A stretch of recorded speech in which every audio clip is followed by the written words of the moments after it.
இனம், மதம் என்று எந்த பாரபட்சமும் பார்க்காமல் அனைவராலும் சீரும் சிறப்புமாக இவ்விழா கொண்டாடப்படுகிறது. இவ்வளவு பிரம்மாண்டமும் பாரம்பரியமும் உள்ள விழாவில் ஆஸ்கார் அகாடமியும் ஒரு பகுதியாக இருப்பதை நினைத்து மிகவும் பெருமையாக உள்ளது. எங்கள் ஆஸ்கார் அகாடமிக்கு ஒவ்வொரு வருடமும் ஏப்ரல் 18ஆம் நாளன்று தொடர்ந்து 5 வருடமாக சிறப்பான வாய்ப்பு வழங்கி வரும் திரு டி. குமார் பரம்பரை அறங்காவலர் ஸ்ரீ ஆஞ்சநேய சுவாமி திருக்கோவில் அவர்களுக்கு எங்களது மனமார்ந்த நன்றியை தெரிவித்துக் கொள்கிறேன்.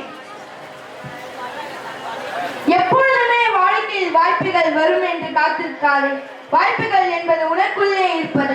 நீயே ஒரு வாய்ப்பை அமைத்து அதில் வெற்றியை தேடி உனக்கான பாதையை நீயே வடிவமைத்து அதில் வெற்றியை காண்பாய் என்னும் வரிகளுக்கு ஏற்ப உங்களது பாதையை வெற்றி பாதையாக மாற்றிக்கொள்ள தேவையான நிறைய வேலை வாய்ப்புகளை வழங்கி உங்களை முன்னேற்ற பாதையில் கொண்டு செல்வதே எங்கள் ஆஸ்கார் அகாடமியின் அனைவரையும் வருக வருக என தங்கள் நடனத்தின் மூலம் வரவேற்க வருகின்றனர் நம்